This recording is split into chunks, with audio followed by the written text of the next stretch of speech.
Olá, eu sou a professora Jossana Ferreira, da Escola de Ciências e Tecnologia da UFRN, e nesse vídeo eu vou falar um pouquinho para vocês sobre indutância mútua. Bom, a gente vai fazer só um comparativo, um paralelo entre a indutância própria, né, ou autoindutância, e a indutância mútua, né? A gente vai entender um pouquinho como é que ela funciona, tá bom? Bom, primeiro vamos só relembrar aí a indutância própria. A indutância própria, né, ou autoindutância, é aquela indutância que, quando a gente vai percorrer um circuito, tá lá o L, que é igual, por exemplo, 100 mH, a gente transforma em J ômega L, né? Aí multiplica pela corrente, né, o J ômega L, para ter a tensão, né, a parcela de tensão em cima daquele indutor, tá? Então, aquele valor é o valor de indutância própria, tá? Que é o que a gente vai recapitular aqui. Então, a gente sabe que quando a gente tem uma bobina, né, o fluxo que passa através dela, de certa forma, tem alguma parte que é dispersa, né? E para completar o caminho dele, esse fluxo, essas linhas de fluxo, né, elas circulam no seu entorno, tá? Então, o que acontece? A gente sabe que a tensão, né, pela lei de Faraday, né, ela vem a partir da variação do fluxo, tá? N aqui seria o número de bobinas, ou seja, então, proporcional à variação do fluxo, né, e a quantidade de bobinas que a gente tem naquela indutância, tá? Então, N dφ dt. Se a gente usar aqui a regra da cadeia, né? Então, aqui está a derivada do fluxo em relação ao tempo, né? Então, eu vou expressar aqui fluxo em relação à corrente e corrente em relação ao tempo. E eu tenho uma relação do valor da indutância, né, com o número de espiras e com a derivada do fluxo em relação à corrente. Então, substituindo isso aqui, a gente tem que a tensão em cima do indutor, né, que vem lá da sua indutância própria, L, tá? É L di dt, né? Quando a gente migra isso para o domínio da frequência, a gente tem que essa tensão em cima do indutor é J ômega L vezes a corrente. Certo? Então, essa é a expressão que a gente já conhece para tensão em cima do indutor. Isso porque até agora nós consideramos apenas as tensões vindas das indutâncias próprias, tá? Mas o que seria então essa indutância mútua, né? Imagine, né, que esse fluxo aí, tem uma bobina, né? Vamos supor essa bobina aqui, e está circulando uma corrente através dessa bobina. As linhas de fluxo dessa bobina, né, como a gente já sabe, elas circulam, né, elas estão delineadas aí no entorno dessa bobina, né? Então, se eu tiver uma outra bobina, né, que esteja próximo o suficiente dessa primeira, o que vai acontecer? As linhas de fluxo geradas pela primeira bobina vai enlaçar as bobinas do segundo indutor. Tá? Então, isso quer dizer o quê? Se eu tenho um fluxo que está vindo, né, dessa bobina aqui, mas está enlaçando essa outra bobina, esse fluxo é um fluxo variável, então, pela lei de Faraday, a gente vai ter uma tensão induzida nessas bobinas por causa dessa linha de fluxo que está vindo lá da outra bobina, tá? Esse acoplamento é o que a gente chama, né, de indutância mútua. É o fato de uma bobina ter suas linhas enlaçando as bobinas vizinhas, tá? Isso vai gerar essa indutância mútua, esse acoplamento entre essas duas bobinas, certo? Bom, então, como é que eu contabilizo isso então? Se vocês prestarem atenção, né, se eu circular, por exemplo, nessa bobina 1, uma corrente que eu vou chamar de I1, né? Então, essa tensão que está sendo induzida nessa segunda bobina devido a esse fluxo dessa primeira, ela vai depender dessa corrente I1, né? Que está vindo aqui dessa... que está alimentando essa bobina 1, que está gerando essa linha de fluxo, que está gerando essa tensão, tá? Então, eu tenho aqui que esse fluxo mútuo, né, na bobina 2, vai depender da corrente I1, que é a corrente da outra bobina.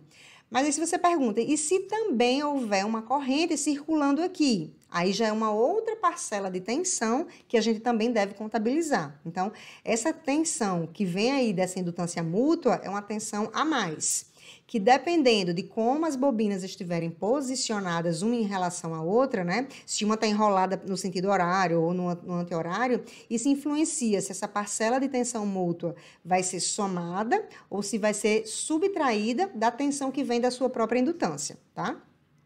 Bom, então só para a gente deixar claro, né? Então, por exemplo, se eu tenho duas bobinas próximas uma da outra, tá? Então, vou chamar de bobina 1 e bobina 2. Então, quem vai ser o fluxo total, né? Vai ser o fluxo provocado pela sua própria indutância, mais a soma, né? Ou positiva ou negativa, do fluxo que vem da bobina vizinha, né? Que é o fluxo mútuo. Mesma coisa para a segunda bobina, né? O fluxo total nela vai ser o seu fluxo que vem da sua indutância própria e o fluxo que vem aí provocado pela outra bobina, né? Então, a gente sempre vai levar isso em consideração. O fluxo total, por exemplo, da bobina 1 vai ser o fluxo da bobina 1 provocado pela corrente da bobina 1, mais o fluxo na bobina 1 provocado pela corrente da bobina 2, tá? E a mesma lógica aqui para a segunda bobina. Sempre é o seu próprio, tá? Mais o mútuo, o que vem lá da outra bobina. Então, somando essas duas parcelas, a gente vai ter um fluxo total.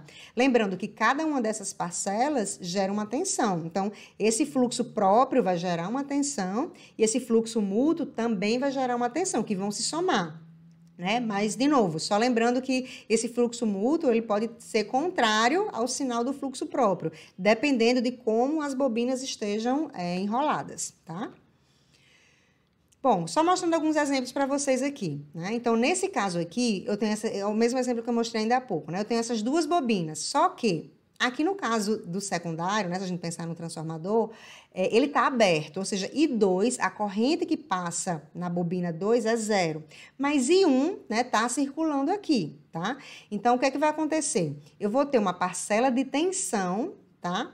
Própria aqui na bobina 1, que vem da corrente I1. Se tivesse uma corrente I2 aqui na bobina 2, eu teria de considerar mais essa parcela mútua. Mas só que nessa bobina 1, eu não tenho parcela mútua vindo lá da bobina 2, porque a bobina 2 não está sendo alimentada, tá? Então, para a bobina 1, a tensão total aqui vai ser a tensão que vem só do seu fluxo próprio, que vai ser quem? V1, J, ômega L1 e 1, tá? Já se eu olhar a tensão total em cima da bobina 2, primeiro eu vou ver qual é a corrente que passa na bobina 2. É 0, tá aberto. Então, ela não tem tensão que vem da sua indutância própria, né? Porque aí seria ômega L2 e 2. Como I2 é 0, então essa parcela é 0. Mas, notem que ela tem um fluxo mútuo, né? Por quê? Porque a bobina 1 está próximo dela, está sendo alimentada com a corrente I1, e essa linha de fluxo está influenciando. Então, qual vai ser a tensão se eu for ler aqui nos terminais dessa bobina? Vai ser J ômega M, que eu vou chamar M de indutância mútua entre a bobina 1 e 2, e 1, né? Então, sempre a indutância mútua, né, depende da corrente que passa em outra bobina, não nela própria. Então, por exemplo, como essa parcela é uma parcela mútua, né, mesmo sendo na bobina 2, ela depende da corrente I1. Por quê? Porque é a corrente I1 que está circulando na outra bobina que está gerando esse fluxo que está enlaçando ela, tá? Então, nesse caso aqui, seriam essas as tensões para essa situação, né? E se fosse o contrário, né? Se a gente tivesse aqui essas duas bobinas, né? A corrente I1 é 0 e a corrente I2 está circulando, sim, na bobina 2. Então, se eu pensar, a bobina 1, ela vai ter uma tensão vinda do seu fluxo próprio? Não, por quê? Porque a corrente I1 é 0, então não tem o fluxo próprio. Mas a tensão em cima dessa bobina 1 é 0, não vai ser 0. Por quê? Porque a bobina 2, ó, tem o fluxo, né? Porque ela tem uma corrente e está enlaçando, né, as suas bobinas aqui da bobina 1, né? Então, o que é que vai acontecer? Eu vou ter uma tensão induzida que vem lá do acoplamento mútuo, tá? Então, ó, eu vou ter aqui que a tensão na bobina 1 vai ser J ômega M, que é a indutância mútua, né? E 2, né? Então, a tensão nos terminais da bobina 1 vai depender da indutância mútua e da corrente da outra bobina, que é a corrente 2. Já se eu olhar para a bobina 2, né, ela tem tensão vinda da sua indutância própria? Tem, porque ela tem corrente, né, que vai ser J ômega L2 e 2, como a gente já vinha fazendo, mas ela não vai ter o fluxo mútuo, porque o fluxo mútuo depende da corrente da outra bobina, né? E a outra bobina aqui está aberta aqui o primário, então a corrente é 0, tá?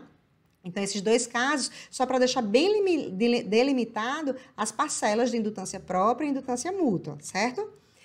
Bom, só falando um pouquinho mais de indutância mútua, né? Então, a gente pode até separar isso, dizer que a bobina 1 influencia a bobina 2 como sendo M12 e a bobina 2 influencia a bobina 1 como sendo M21.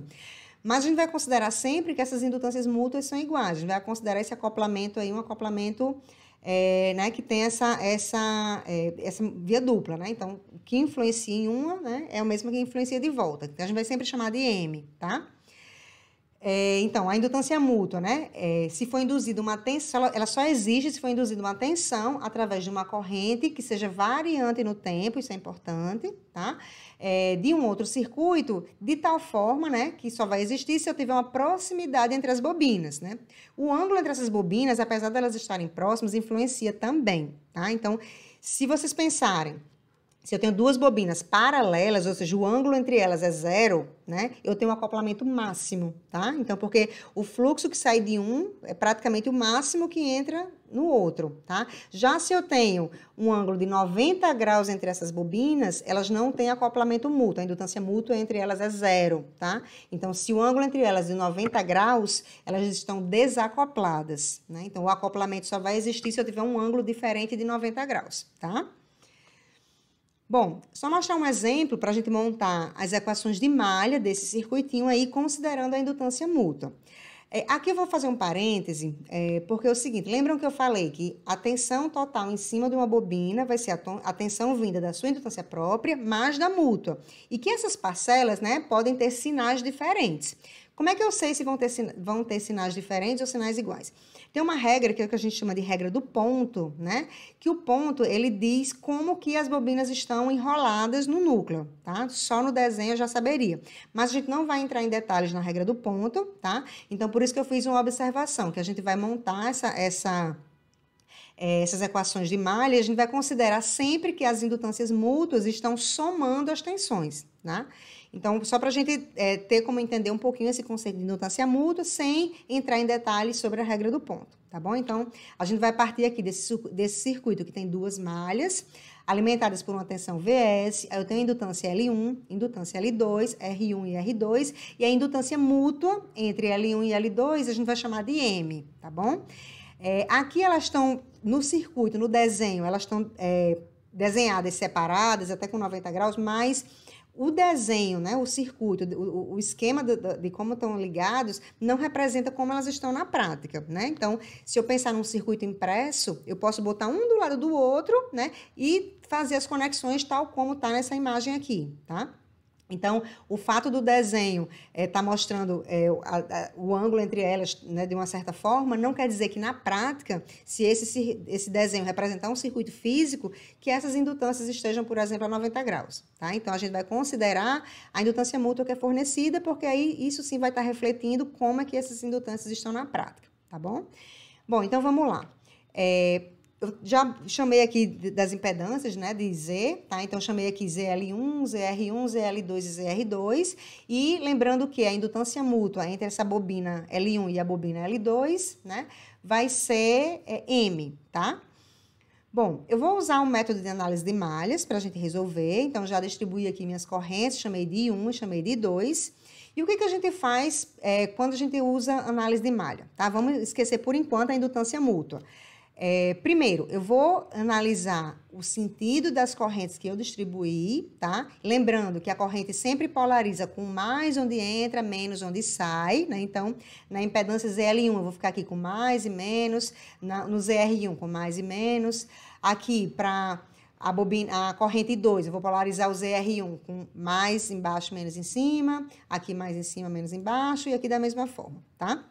Então, se a gente não tivesse considerando o acoplamento entre essas duas bobinas, entre esses dois indutores, a partir daqui a gente já ia percorrer as malhas, né?